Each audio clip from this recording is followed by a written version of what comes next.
The Lord observed the extent of human wickedness on the earth, and he saw that everything they thought or imagined was consistently and totally evil.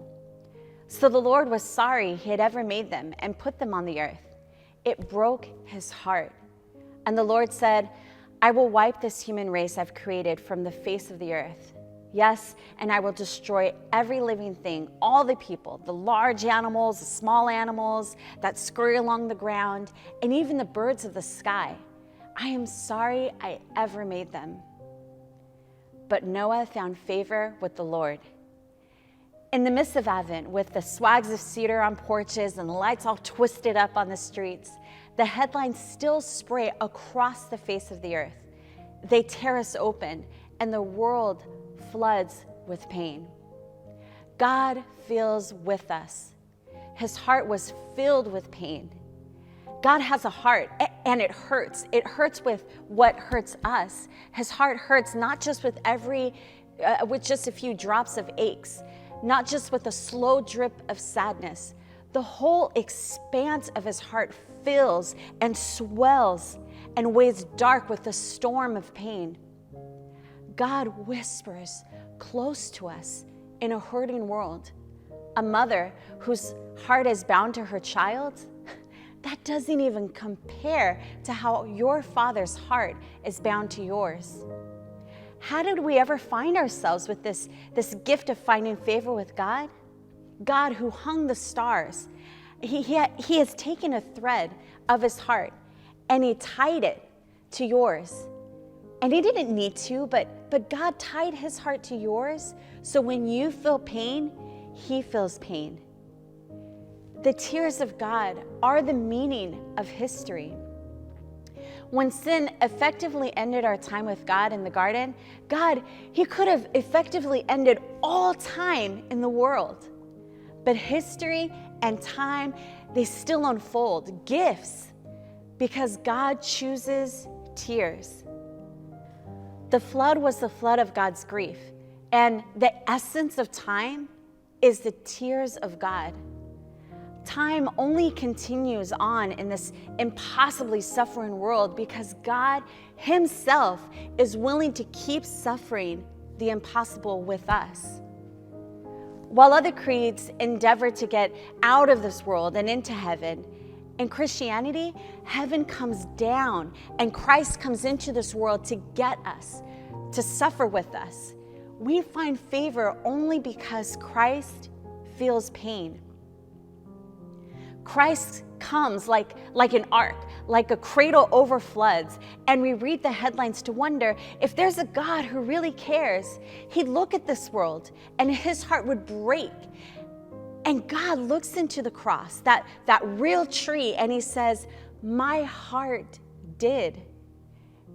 On that cross, they speared his side and they pierced straight into his heart, filled with pain. And it was that water and blood of his broken heart that gushed right out, the flood of love. It's the quantum physics of God. One broken heart always breaks God's in two.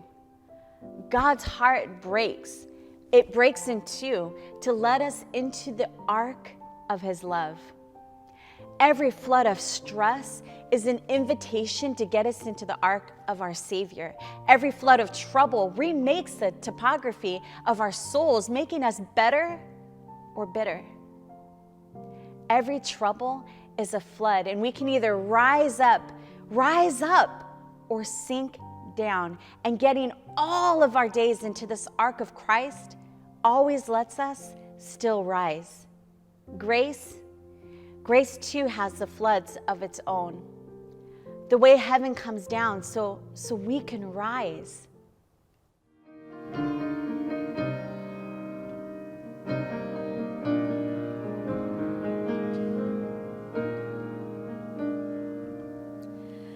Do you remember me?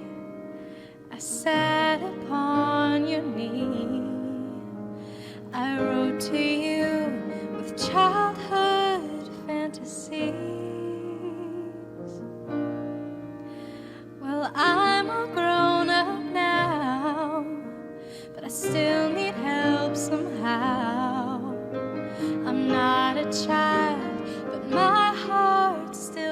dream. So here's my lifelong wish, my grown-up Christmas list, not for myself, but for a world in need. No more lives torn apart, the wars would never start, and time would heal all hearts. Everyone would have a friend, and right would always win, and love would never end. This is my grown-up Christmas list. As children we believed the grandest sight to see is something lovely wrapped beneath our tree. But heaven only knows that packages and bows can never heal a hurting human soul. No more lives torn apart, the wars would never start, and time would heal all hearts. Everyone would have a friend, and right would always win, and love would never end. This is my grown-up Christmas list.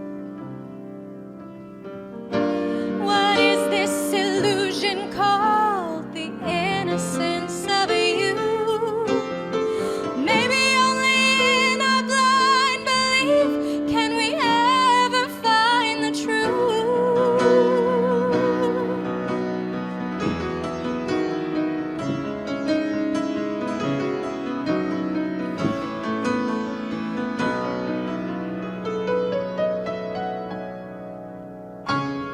No more lives torn apart, the wars would never start, and time would heal our hearts.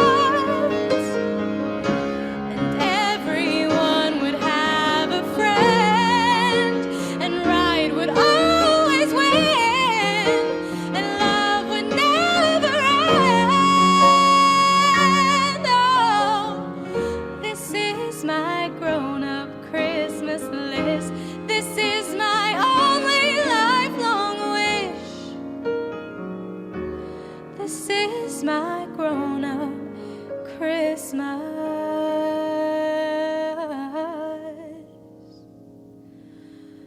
list.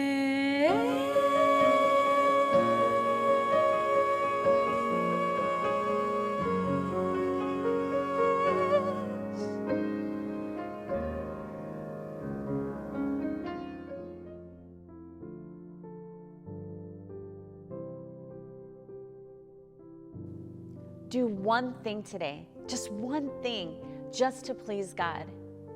Strange, this familiar father of prodigals, whose love, too much for one lifetime, wills that we shall share in the feast of forgiveness and joy in the epilogue of eternity. Strange, this daily advent of Emmanuel.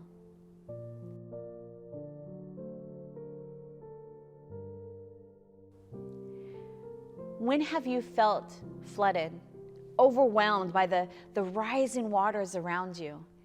And in what ways has God been an ark in the midst of your own floods? And how does it feel to picture the tears of God, to know that He suffers alongside you?